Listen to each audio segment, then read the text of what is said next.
I want just to tease out a few questions to the panelists based on questions that have come before we can turn on to our discussion and then open the conversation more broadly for other questions to come in.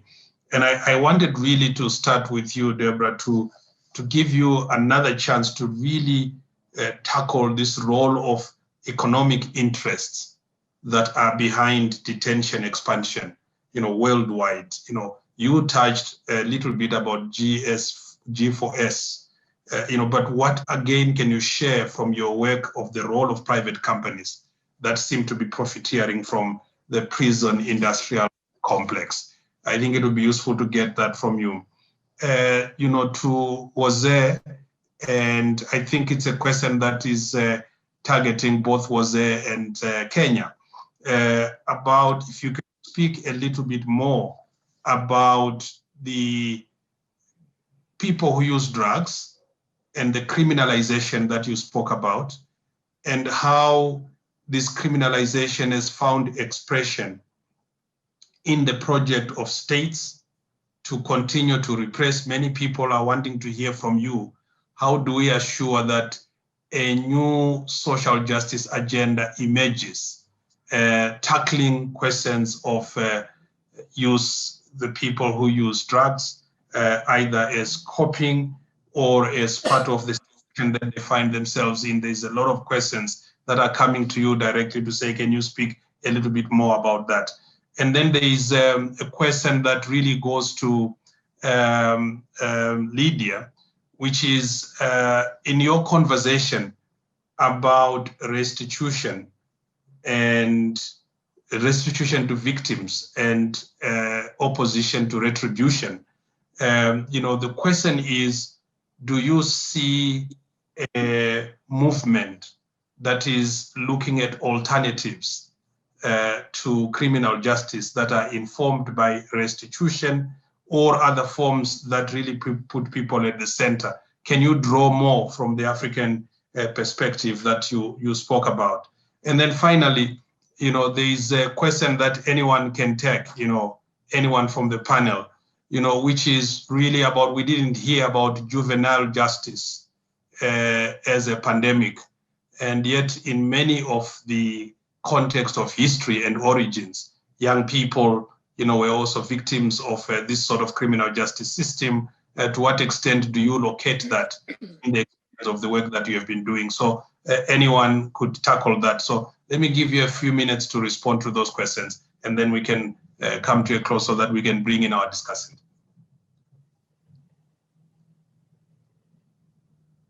Who wants to start? You want to start, Debbie? Thank you. Oh, those was there. Start, yeah. Okay, yes, thank you. The whole drug problem, if you can call it a problem, for us, people in the urban areas of the United States, they instituted laws that didn't address the importation of drugs. It addressed the users. They criminalized addiction to drugs. Rather than treat people who, because they inherited these horrific social economic conditions, gravitated to a lifestyle that was not productive at all. And we have a lot of, since the 60s, we had even war veterans returning back to their home communities addicted to drugs. And rather than treat the person as a social condition, what our government did was criminalize an entire generation of people who were addicted to some form of drugs. And this was a part of mass incarceration, a part of actually keeping these communities marginalized, not allowing the communities room for empowerment so that the communities could control the destiny of the structures in their communities. And this was just another part of these policies that will not only criminalize drug addiction, but if some of you may recall, they criminalized the subculture, the way people dress was criminalized. And we have a saying in America, you know, that they have made walking while black a crime. And this actually defies what they have done.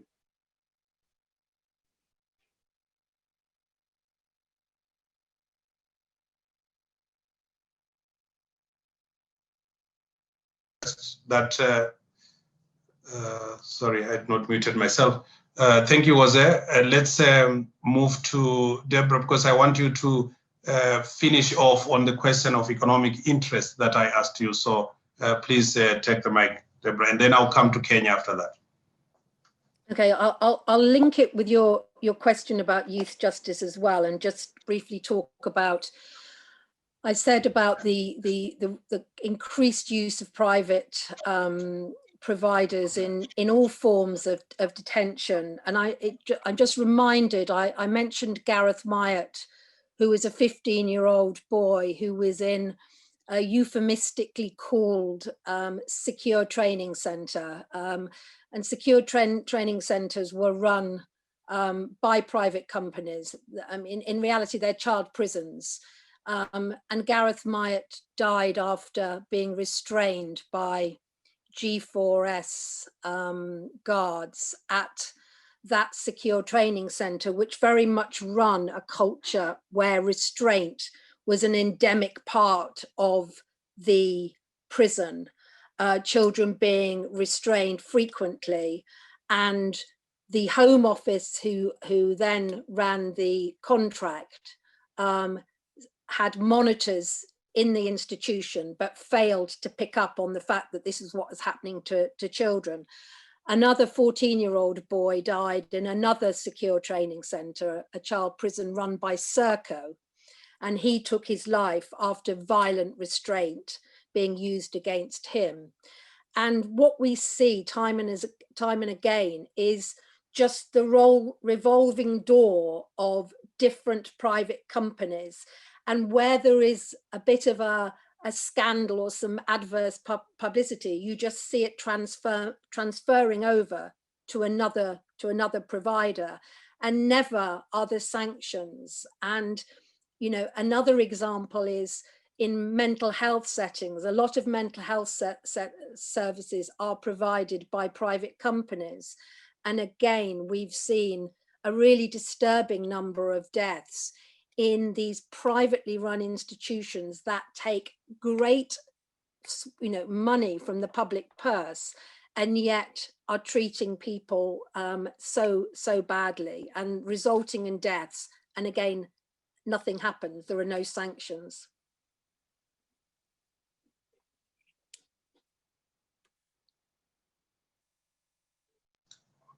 Thank you very much, Deborah, for that. And thank you for tackling the juvenile question. I want to go to Kenya.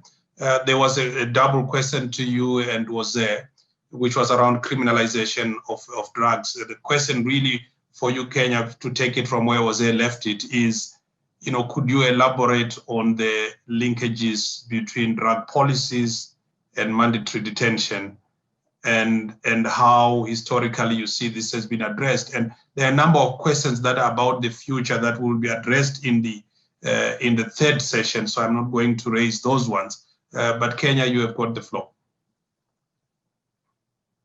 Ok, muchas gracias.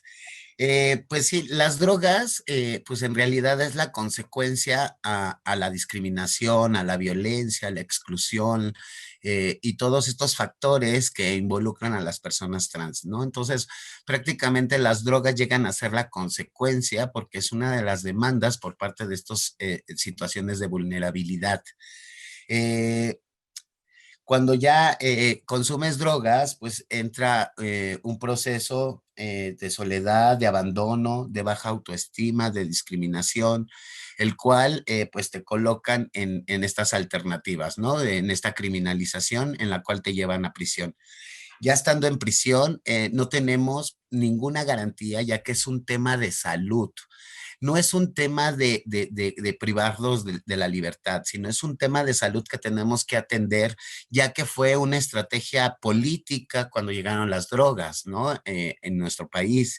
Fue una estrategia política para poder apaciguar a toda la población y, bueno, pues poder garantizar sus garantías políticas en esos entonces, ¿no? Y eso fue creciendo tanto que en la actualidad, bueno, pues México está invadido por crímenes organizados, por toda esta trata y que las drogas también existen dentro de prisiones, ¿no? Entonces, y que también el crimen organizado ingresa a estos centros penitenciarios y pues tratan de apaciguar con las drogas, que ha sido una estrategia necesaria, según ellos dicen, para poder tener tranquilas a la población en prisión. Lejos de dar alternativas, pues de garantizar que las personas puedan tener un tratamiento digno para atender las drogas y para poder atender pues todos estos prejuicios, todos estos resentimientos que son los que te orillan al final del día a drogarte, ¿no?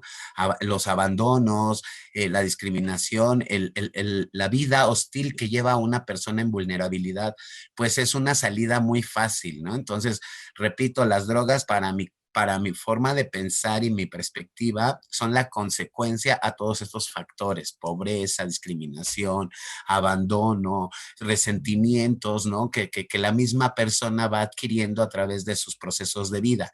Sin embargo, llegando a prisión por la criminalización de las drogas, pues entonces los centros penitenciarios deberían de atender desde el área de salud pues estas problemáticas y tener otras alternativas de prisión, ¿no? Precisamente para que estas personas que no están en sus 5 sentidos y que cometen algún delito simple, porque no cometen delitos graves, sino simples, ¿no? Entonces, sí tenemos que generar ayuda de salud para estas personas y que puedan atender las drogas desde otros factores y no desde la prisión, ya que en la prisión no tenemos ningún proceso de reinserción social.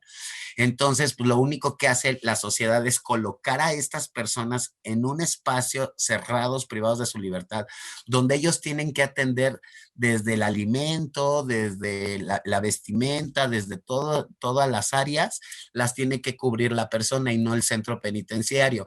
Entonces, en estas dinámicas, el consumo sigue proporcionándose dentro de prisión, entonces no tenemos ninguna reinserción social, ninguna atención de salud para las drogas y mucho menos para otros factores, como pues ya había mencionado en mi ponencia, como el VIH, ser persona trans, ¿no? Y que todo lo que te involucra a la criminalización, ¿no? Entonces sí tendríamos que trabajar en estos procesos de atención integral para las personas sobre las adicciones y que tengamos otras alternativas de prisión para estas personas que efectivamente bajo la influencia de la droga o del alcohol, pues cometen algún acto infractorio y el cual eso los criminaliza tanto que los llegan a prisión durante muchísimos años, ¿no? Entonces, sí tendríamos que poner mucho ojo en esa parte, que las drogas que como factor principal para llegar a prisión y que es un tema de salud, no es un tema de penalización. Entonces, sí tenemos que generar estos cambios y estas miradas, ya que pues la droga pues es algo que nos está afectando no nomás a las personas trans, ¿no? Ni a las trabajadoras sexuales, sino a toda la población en general. Pero repito, esto ha sido una estrategia política para poder apaciguar a la población y bueno, es como mi punto de vista.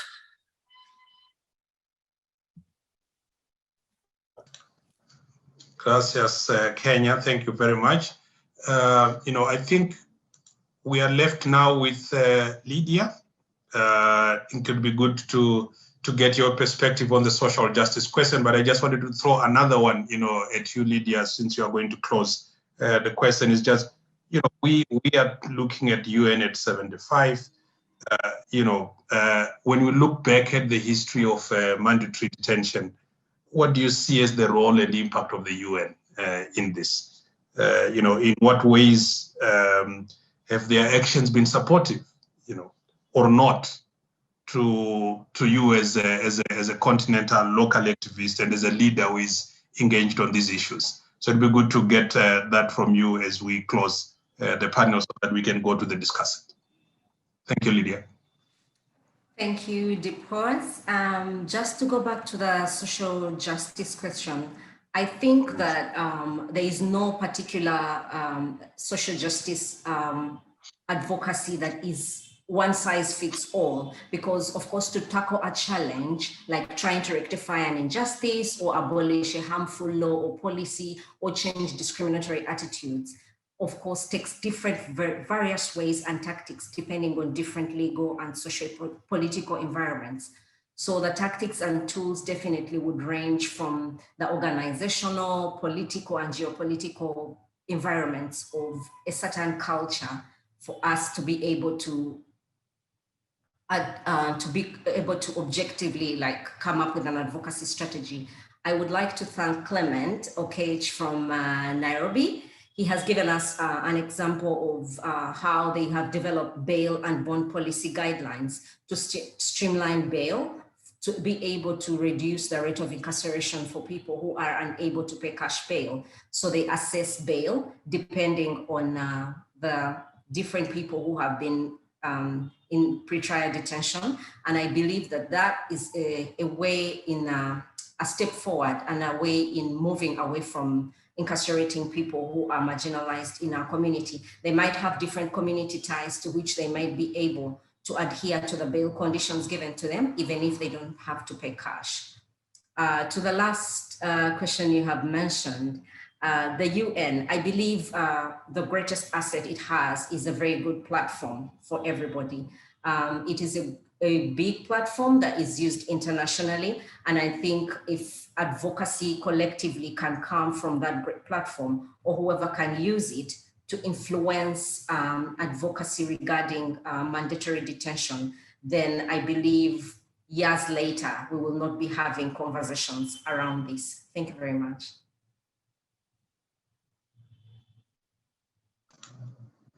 Asante sana, Lydia. Thank you very much for that eloquent and where you ended as well on the UN. So colleagues who are joining the event, we need to move now from the panelists to a discussant who is going to give us a perspective from the standpoint of the core partner in the organization of this event, the United Cities and local governments. On the program, we're going to have someone else. Things have changed. So we are now having Lionel Nzamba, who is joining us from Rabat, I think in Morocco, who is the Africa Secretary General, who is going to give us just 5 minutes reflection on what we have heard and where you locate questions of origins, history, structural drivers, and of course the role of your organization. And I think Lionel will be speaking in French.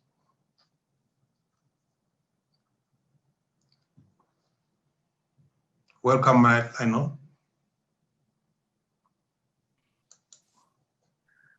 Hello, everybody. I'm gonna do my in French because I'm not speaking English. Bonjour tout le monde. Donc, je représente l'organisation CZNU Afrique et donc je viens pour vous présenter un peu l'approche locale et l'approche africaine de cette question de la détention. Donc, en fait, notre organisation, qui est la section africaine de CGLU, est l'organisation fêtière des collectivités locales africaines. On a environ 4000 membres qui sont essentiellement des villes africaines, des villes urbaines, des villes rurales, qui sont donc très familières à toutes ces questions que vous avez évoquées, c'est-à-dire la question de la migration, la question de la détention. Et donc, puisqu'on parle aujourd'hui de détention, nous considérons la détention comme une approche punitive. Et vous savez, depuis l'adoption du nouveau pacte qui essaye d'atténuer un peu les rapports conflictuels que le migrant a avec le gouvernement, les États locaux, nous savons que l'État privilégie aujourd'hui les approches punitives. Donc, que ce soit les autorités politiques nationales ou bien les autorités administratives, dès qu'il est question de migrants. La détention, puisque j'interviens comme discutant dans cette session, la détention, elle renvoie une mauvaise image des territoires, surtout lorsqu'on parle de migration. Surtout à l'heure où les collectivités locales et les États sont soutenus sur les donc en respectant l'unité humaine et l'ouverture de ces territoires ou de ces États, solidarité donc, et tout, pour parvenir à créer des territoires inclusifs. Donc ces approches punitives, surtout la détention, trouvent leur justification dans la criminalisation de la migration. C'est-à-dire en fait une criminalisation d'un processus qui au départ est naturel, parce que les gens migrent parfois pour des raisons volontaires, mais aussi et surtout pour des raisons involontaires. Ça peut être des impératifs politiques, des impératifs économiques, conflits, ou simplement dans la culture. Et ce que les autorités locales ont développé, que ce soit en Afrique ou en Europe, elles ont développé en fait une vision qui ne perçoit pas la détention comme une solution. Parce que peu importe le motif pour lequel on fait la détention, que ce soit préventif, sécuritaire, ou bien pour respecter l'ordre public, ou alors s'il s'agit des motifs qui appartiennent, enfin, des motifs qui concernent, par exemple, la possession ou la non-possession de documents de voyage valides, on se rend compte que c'est plutôt le droit qui est touché. Donc, notre organisation, par exemple, a produit une charte. Les élus locaux africains ont produit une charte qui s'appelle la Charte des collectivités territoriales d'Afrique sur la migration, dont l'objet est en fait de replacer l'humain au centre des hommes politiques. Et donc, la discussion que moi je voudrais que vous ayez, que nous ayons ensemble, porter sur 2 points. Puisque la charte que nous avons essaie de mettre en avant d'abord dans un premier cas le droit à la ville des migrants et des réfugiés, parce que nous considérons que le droit à la ville est un droit inaliénable, c'est-à-dire qu'il est inné pour toute personne qui se déplace ou qui espère à se déplacer.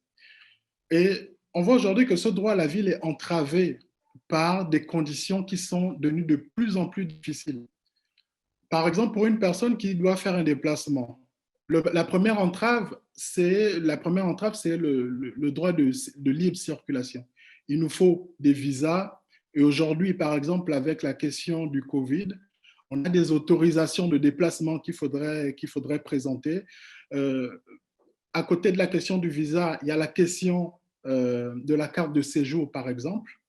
Il y a aussi, donc ces 2 questions-là, que ce soit le visa ou la question de carte de séjour, elle est liée aussi à l'accès au travail, à l'hébergement dans beaucoup de pays. Parce que sans ces 2 premières conditions, on peut dire la vie de celui qui veut accéder à une ville, à un pays, se finira forcément en prison. Parce qu'il faudrait aussi savoir que dans cette question de droit à la ville, la détention est vue, elle est vécue comme un obstacle à l'accès à la ville. Et donc, c'est pour ça que les collectivités locales aujourd'hui, conscientes que les migrants et les gens qui se déplacent, pour ne pas seulement s'arrêter sur la question des migrants, les réfugiés et toute personne qui se déplace, ils sont à la recherche de nouvelles perspectives. Nous savons que dans les villes, dans les collectivités territoriales, l'accès donne donc accès à une nouvelle perspective, de nouvelles perspectives de vie, des nouvelles perspectives d'emploi, d'éducation et d'accès à une ville nouvelle. La deuxième question à laquelle, ou le deuxième sujet sur lequel j'aimerais attirer votre attention, c'est que les villes aujourd'hui ont pris conscience qu'il y a une urgence. L'urgence dont il est question ici, c'est l'urgence d'une alliance entre les autorités locales d'un côté et la société civile. Parce qu'on se rend compte que l'État aujourd'hui, avec l'obsession sécuritaire, a trouvé comme remède à tous les problèmes qui peuvent subvenir si on suspecte la migration, par exemple, c'est la détention. Dans les aéroports, aux postes frontières ou alors lors des contrôles qui ont été suffisamment mis en avant dans les discussions et à travers les témoignages que vous venez de faire, que les panélistes ont posé. Donc, cette alliance entre les collectivités locales et, et la société civile sont un élément important pour défendre les droits basiques des personnes. C'est-à-dire, parce qu'on sait qu'aujourd'hui, les conditions de détention sont très difficiles. Elles sont à la fois dangereuses et à la fois déshumanisantes. Parce que si on prend par exemple des hotspots, parce que pour les détentions, on essaye de masquer la réalité, la misère qui est derrière les centres de détention, derrière des noms qui nous font croire que les centres de détention sont des endroits où il y a le respect des droits. Mais non, les centres de détention sont des centres où il y a beaucoup de difficultés, où il y a beaucoup de violence. Et ça n'est jamais une solution de garder les gens hors avec des conditions difficiles. C'est un peu ça qui a créé aussi la ghettoisation, ou le fait que dans certains pays, on connaisse des réalités, par exemple des bidonvilles, les favelas ou bien les barrios pour les villes sud-américaines. Donc cette situation de ghettoisation, en tout cas des conditions difficiles qui sont créées à travers ces centres de rétention, pourraient être évitées par plusieurs moyens. Nous, en premier, à travers des collectivités locales d'Afrique sur la migration, plusieurs maires africains ont donné leur aval, donc ils ont adhéré à cette charte. La première solution, en fait, on la trouve avec cette alliance avec les organisations de la société civile.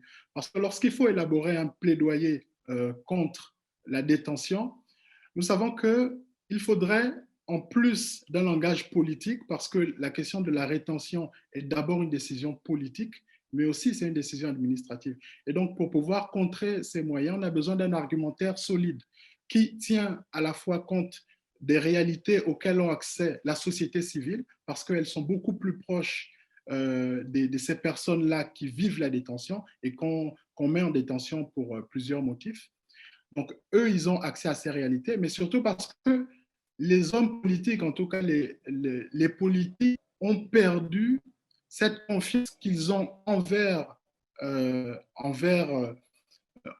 leurs citoyens, mais aussi envers leurs visiteurs, c'est-à-dire, je n'ai pas envie d'utiliser le terme migrants ou réfugiés, mais envers tous ceux qui sont de passage ou qui viennent s'installer sur leur territoire. C'est pour ça que la société civile doit pouvoir apporter certaines solutions, parce que c'est vrai que depuis qu'on est en train de parler, on n'a pas encore concrètement posé une réelle alternative à la détention. Ce que nous proposons, c'est l'inclusion. C'est que les villes africaines, en tout cas le réseau des villes signataires de la charte et nos alliés européens, ce que nous proposons, c'est simplement une intégration des migrants. Can I ask you to finish now? Lionel, can I ask you to wind up? OK, donc ce que nous demandons, c'est une intégration. Ce que nous voulons, c'est une intégration sans condition. C'est-à-dire qu'il ne va pas tenir compte de l'origine de la personne, du sexe de la personne ou de la religion de la personne. Une intégration sans condition qui pourrait donc donner accès à toutes ces personnes qui pourront déjà les éloigner de la détention, mais surtout créer les conditions d'intégration dans la ville. Parce qu'on sait que dans la ville, les villes sont des lieux de vie. Et les prisons ne sont pas des lieux de vie. Même si aujourd'hui, on veut nous faire, enfin, on a l'impression que c'est des lieux de vie, c'est plutôt les travailleurs qui sont dans la société civile qui essayent de rendre les prisons comme des centres où la vie est possible. Merci encore de nous avoir donné la parole à cette réunion.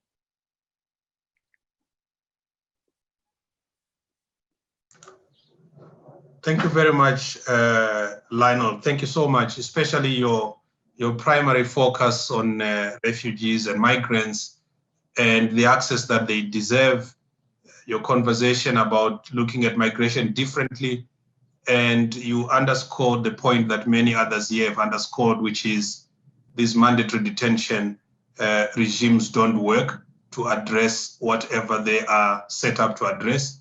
So thank you very much for that. And your last call on the alliance between civil society and the state in trying to find solutions is an important one, because there is one or two questions that have been asked specifically to open society, and the rest of the conscious world about, what else, could be done to ensure that we have alternatives. And so I think I will leave that to open society. And as I invite Temu back to close, because we are out of time, the conversation was exciting. The debates that have been given by different people are useful and insightful to giving us a sense of where we have come from, where we are, and where we need to be going. A number of the questions and comments that have been raised by colleagues today, I think, will be taken into the next two sessions, because the last session, which looks at way forward, is the appropriate forum to ask some of the contemporary questions that have come in, including, the proposed EU Pact on Migration, and others who have asked questions of present law and policy and so on. But for me, the key takeaway messages that I just want to leave with as I invite Temu to come back is, I think, clearly, if we do not have a sense of history and of the past, then we might not be able to understand what's going on now. Criminalization, targeting of minorities and people without power is something that is very well founded in the colonial history of slavery, of imperialism, of conquest of other countries, and the institutional, legal, and political framework that was then imposed on countries to govern societies and force societies to comply with a very narrow parochial agenda, which required accompaniment through forced detention, forced taxation, forced education, forced this, forced that. It's clearly important that we don't lose that important origin, the history that we are coming from. The second, I think, the criminal justice system globally is being weaponized to target people who have no power. This weaponization has been ably demonstrated by many of us who spoke through the panel, including in the questions that have come through. There is an issue of partnerships that has continued to come, and alternatives that have also continued to come.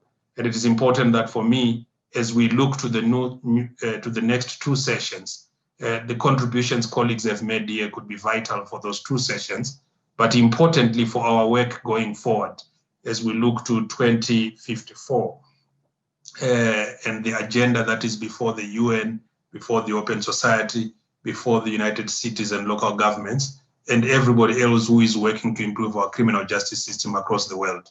The task has been presented before us. Ours is to see what we can do going forward.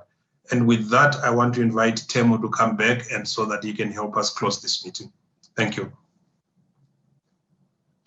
Thank you so much, Deprose. Thank you, Kenya. Thank you, Deborah. Thank you, Leone. Thank you, Lydia. Thank you, Jose. You guys have served us a very rich and insightful conversation, for which we are very grateful.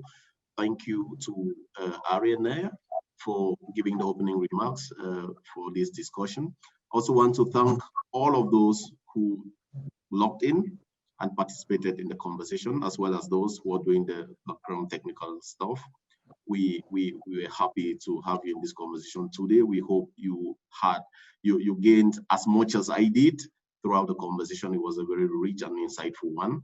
We want to invite you all to join us again tomorrow as we transition from looking at the history of mandatory detention to how it manifests in the present. The conversation happens tomorrow, 9 a.m. Eastern, 2 p.m. GMT. You can join using the same link that you used today. Thank you all very much, and looking forward to seeing you tomorrow. Goodbye.